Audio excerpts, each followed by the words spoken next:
लखनऊ और लखनऊ में पनपे इश्क की कहानियाँ कोई नई बात नहीं, लेकिन शमीम रहमानी और डॉक्टर हरिओम के प्यार की कहानी, ये इश्क की कहानी अलग थी। 1950 में महाराष्ट्र का एक केएम नानावटी केस हुआ था और 1960 में लखनऊ का ये शमीम रहमानी और डॉक्टर हरिओम गौतम का केस हुआ, जिसने पूरे देश को हिलाकर रख दिया था। तो नमस्कार, आज क्राइम टेल्स की कहानी में हम अनीशा सिंह आनंद आपको सुनाएंगे कहानी शमीम रहमानी और डॉक्टर हरिओम गौतम की। शमीम रहमानी, जो अपने प्रेमी डॉक्टर हरिओम गौतम से जान से भी ज़्यादा प्यार करती थी, उन्होंने उनकी हत्या गोली मारकर कर दी थी। रात के कुछ 2 सवा 2 बज रहे थे और एक घर के बाहर काफ़ी भीड़ सी जमा थी। कुछ देर में पुलिस की गाड़ियां भी आ जाती हैं। उन्हें ये सूचना मिली थी कि उस घर से बंदूक की आवाज़ें सुनाई दी गई हैं। पुलिस जब उस घर के अंदर पहुंचती है तो देखती है कि एक आलीशान घर के ड्राइंग रूम में एक लाश पड़ी है। ये लाश डॉक्टर गौतम की है। मौत का कारण थी डबल बैरल शॉटगन की एक गोली, जो कि सीधा सर के बाईं ओर लगी थी और ड्राइंग रूम के एक तरफ ही असहाय रो रही थी शमीम रहमानी। पुलिस जब शमीम से पूछती है कि डॉक्टर गौतम की मौत कैसे हुई, तो वो बताती हैं कि उन्होंने भी गोलियों की आवाज़ ही सुनी और किसी ने उनके प्रेमी को मौत के घाट उतार दिया। लेकिन कुछ ही देर में मामला साफ हो गया और पुलिस शमीम को ही हिरासत में लेकर चली जाती है। शमीम रहमानी लखनऊ के प्रतिष्ठित ताल्लुकदार घराने से बिलोंग करती थी। शमीम के पिताजी राजा अजीजुर रहमानी लखीमपुर खीरी के ताल्लुकदार थे। उन्हें एक लकवे का अटैक आया था, जिसके बाद उन्हें लखनऊ के बलरामपुर हॉस्पिटल में भर्ती किया गया था। बलरामपुर हॉस्पिटल के पैनल ऑफ डॉक्टर्स में ही डॉक्टर गौतम भी मौजूद थे और वो ही उनके ट्रीटमेंट को लीड कर रहे थे। और इसी ट्रीटमेंट के दौरान डॉक्टर गौतम की मुलाकात शमीम रहमानी से होती है। कुछ दिनों तक अस्पताल में ही भर्ती रखने के बाद अजीजुर रहमानी का ट्रीटमेंट सक्सेसफुल होता है। अस्पताल से छुट्टी मिलने के बाद अजीजुर रहमानी लखनऊ के ही कंधारी लेन में एक घर में रह रहे होते हैं। ट्रीटमेंट हॉस्पिटल से तो ख़त्म हो जाता है, लेकिन डॉक्टर गौतम फिर भी उनका आना जाना रहमानी के घर लगा रहता है। अजीजुर रहमानी का ट्रीटमेंट तो महज एक बहाना था। असल वजह तो डॉक्टर गौतम और शमीम की मुलाकातें थीं। ये दोनों असल में एक दूसरे के प्यार में पड़ चुके थे। सभी आपस में कानाफूसी कर रहे थे कि ये डॉक्टर कुछ ज़्यादा ही नहीं विजिट्स कर रहा अपने इस पेशेंट को। सभी जान रहे थे कि माजरा एक्चुअली में था क्या। उधर शमीम और डॉक्टर गौतम एक दूसरे को ज़िंदगी एक साथ जीने की कस्में वादे खा रहे थे। लेकिन इन दोनों के मिलन में एक प्रॉब्लम थी, वो था इनका धर्म। डॉक्टर गौतम हिंदू थे और शमीम एक मुस्लिम। लेकिन डॉक्टर गौतम ने शमीम को ये प्रॉमिस किया था कि वो उनके लिए इस्लाम धर्म कबूल कर लेंगे। लेकिन इसमें एक अड़चन आ जाती है अचानक, तब जब शमीम को पता चलता है कि डॉक्टर गौतम तो पहले से ही शादीशुदा है और इनफैक्ट उनके 3 बच्चे भी हैं। जब शमीम को इस बारे में पता चलता है तो वो डॉक्टर गौतम से कन्फ्रंट करती है, उसके गिरेबान को पकड़ लेती है और यहाँ डॉक्टर गौतम उसके पाँव पर गिर जाता है और बोलता है कि उससे बहुत बड़ी गलती हो गई और उसने अब तक अपनी पहली शादी के बारे में उसे इसलिए नहीं बताया था क्योंकि उसे पता था कि वो उसकी शादी के बारे में जानेगी तो उसके साथ सारे रिश्ते वो तोड़ लेगी, और यही चीज़ डॉक्टर गौतम को मंजूर नहीं थी। वो उससे माफ़ी मांगता और वो कहता है कि वो अपनी पहली पत्नी को, अपने परिवार को उसके लिए छोड़ देगा। शमीम आखिरकार डॉक्टर गौतम की ये बात भी मान ली, क्योंकि प्यार में बिल्कुल अंधी थी शमीम। समय बीतता गया और वो पल नहीं आया जब डॉक्टर गौतम ने अपनी पहली पत्नी से डिवोर्स लिया। लेकिन इस बीच शमीम थोड़ी सी उखड़ने लगी थी। अब उसे हमेशा डॉक्टर गौतम के ऊपर शक होता रहता और उसका शक तब सच्चाई में बदल गया जब उसे पता चला कि सिर्फ पहली ही पत्नी नहीं, डॉक्टर गौतम के कई और अफेयर्स भी हैं और वो कई बार अलग अलग जगहों पर अलग अलग औरतों के साथ देखे भी गए हैं। शमीम को धीरे धीरे यकीन होने लगा था कि जिस इंसान के साथ वो यूं अंधे प्यार में पड़ गई थी वो एक सीरियल फिलैंडरर था। वो बार बार डॉक्टर गौतम को कन्फ्रंट करती और डॉक्टर गौतम बार बार उससे माफ़ी मांगते और कहते कि वो अपने सारे ये तरीके बदल देगा, लेकिन ऐसा नहीं हुआ। एक्चुअली डॉक्टर गौतम को इस रिलेशनशिप से काफ़ी फ़ायदे हो रहे थे। उन्हें एक बार लखनऊ से ट्रांसफ़र के ऑर्डर्स आ गए थे, लेकिन ये ट्रांसफ़र ऑर्डर्स अचानक ही रुक गए क्योंकि शमीम ने अपने रसूखदार पिता और अपने रसूखदार भाई को बोलकर इस ट्रांसफ़र को रुकवा दिया था। तो वो किसी भी हाल में शमीम का साथ नहीं छोड़ना चाहता था, लेकिन वहीं शमीम की हालत, मानसिक हालत, उसके दिल का हाल बिगड़ता ही चला जा रहा था। तो डॉक्टर गौतम की हत्या के 2 हफ्ते पहले कुछ ऐसा हुआ जिसके बाद मामला बिल्कुल हाथ से बाहर निकल गया। शमीम को पता चला कि डॉक्टर गौतम हज़रतगंज के क्वालिटी रेस्टोरेंट में बैठे हैं। वो वहाँ पहुँचती हैं और उन्हें एक्चुअली में एक लड़की के साथ देखती हैं और वहीं पब्लिकली वो डॉक्टर गौतम को एक तमाचा लगा देती हैं। बहुत ही ड्रामेटिक सिचुएशन हो जाता है। एक बार फिर डॉक्टर गौतम उससे माफ़ी मांगते हैं, एक बार फिर शमीम उन्हें माफ़ कर देती है, लेकिन एक बार फिर डॉक्टर गौतम को किसी और औरत के साथ उनके स्कूटर पर घूमते देखा गया और इस बार ये इन्फॉर्मेशन शमीम को उनके भाई के नौकर ने ही दी थी। मतलब कि उसके पास एक बहुत ही स्ट्रॉन्ग सोर्स ऑफ इन्फॉर्मेशन था। ये बात सुनकर अब शमीम अपना आपा खो बैठती है और 10 जुलाई की रात वो डॉक्टर गौतम को अपने घर पर बुलाती है। 10 जुलाई की रात उनके बीच बहुत झगड़ा होता है। नौकर चाकर घर में मौजूद जितने भी लोग होते हैं सभी सुनते हैं कि अब तो लगता है दोनों का रिश्ता ख़त्म।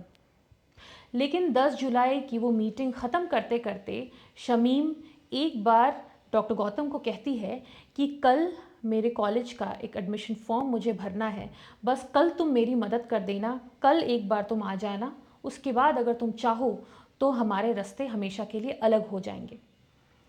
डॉक्टर गौतम इस बात के लिए अग्री कर जाते हैं और कहते हैं कि मैं अगले दिन आऊँगा।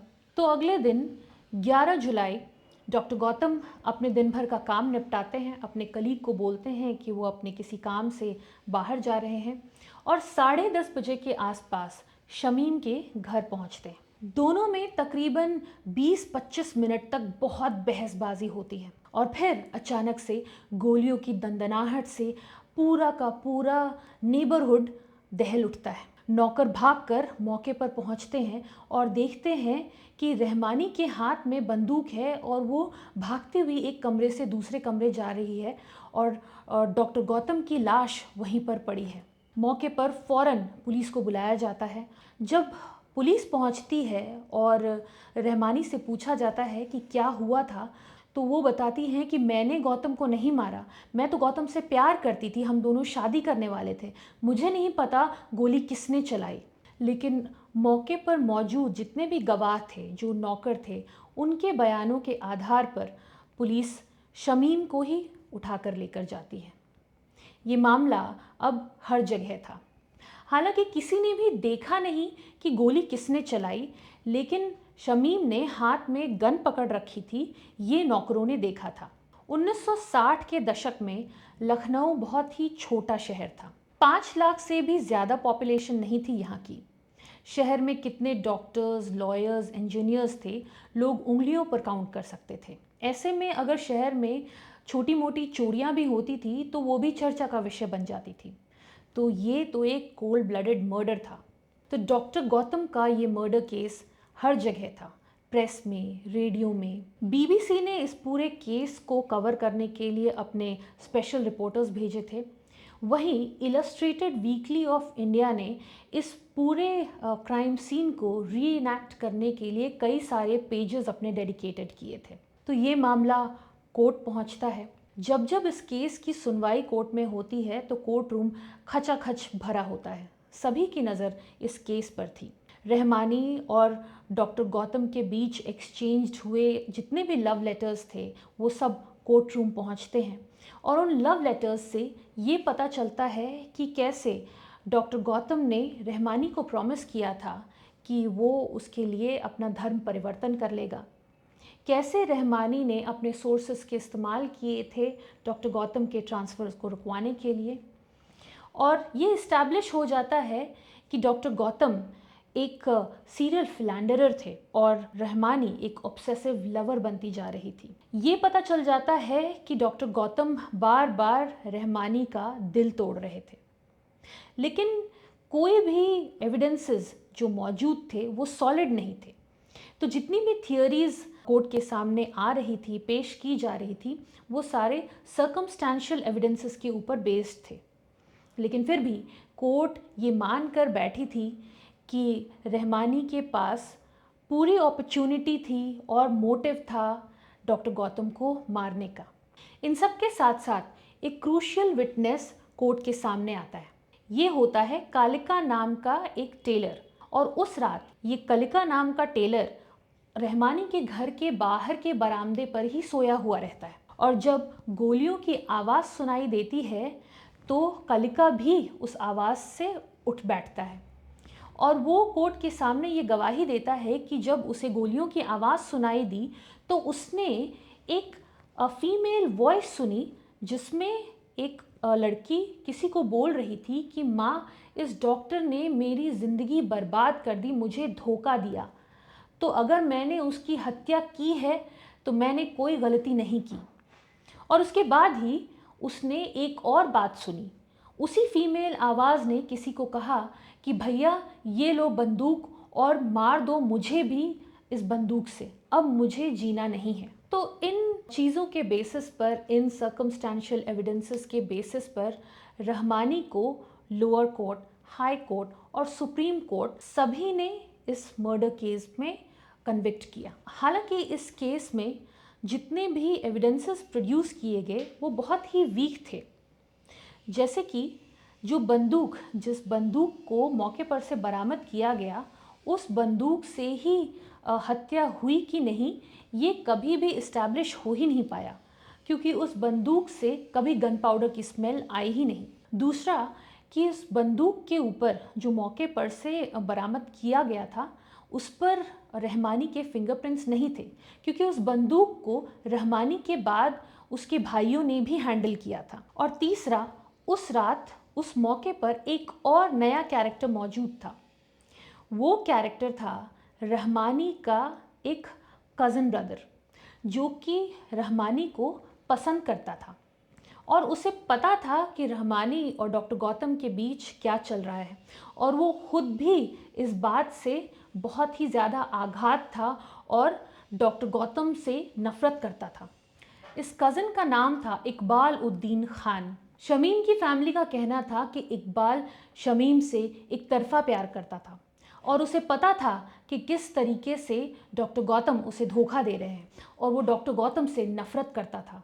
तो गोली उस रात इकबाल उद्दीन खान ने चलाई थी, लेकिन उस गन पर इकबाल के भी फिंगरप्रिंट्स नहीं मिले।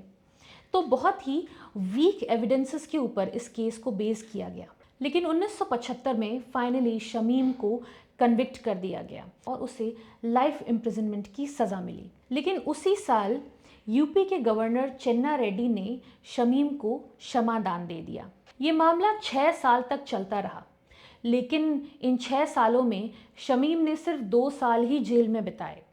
इस बीच वो बेल पर बाहर आती जाती रहीं या फिर चेस्ट इन्फेक्शन के ट्रीटमेंट के लिए वो बाहर इलाज कराती रही।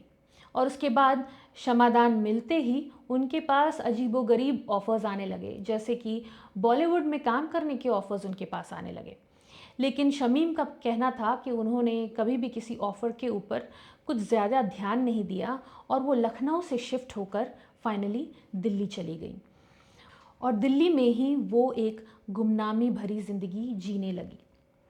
लखनऊ में 23 कंधारी लेन में अब कोई घर नहीं, लेकिन अगर फिर भी आप वहाँ जाकर पूछेंगे कि शमीम की हट्टी या फिर शमीम का घर कहाँ है, तो लोग आपको वो जगह ज़रूर बता देंगे। लखनऊ के एक सीनियर जर्नलिस्ट सैयद हुसैन अफसर का कहना है कि जब एक मर्द किसी औरत की हत्या करता है तो वो धीरे धीरे आम हो जाती है, वो जनरल हो जाती है।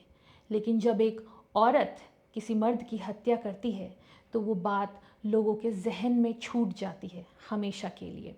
जैसे कि शमीम की कहानी आज भी हमेशा के लिए 23 कांधारी लेन की यादों में बस चुकी है।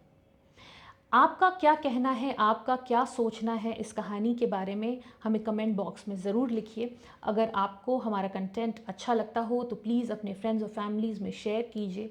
और अगर आपने हमारा चैनल सब्सक्राइब नहीं किया है क्रेडेंस स्टूडियो, तो प्लीज़ सब्सक्राइब कीजिए।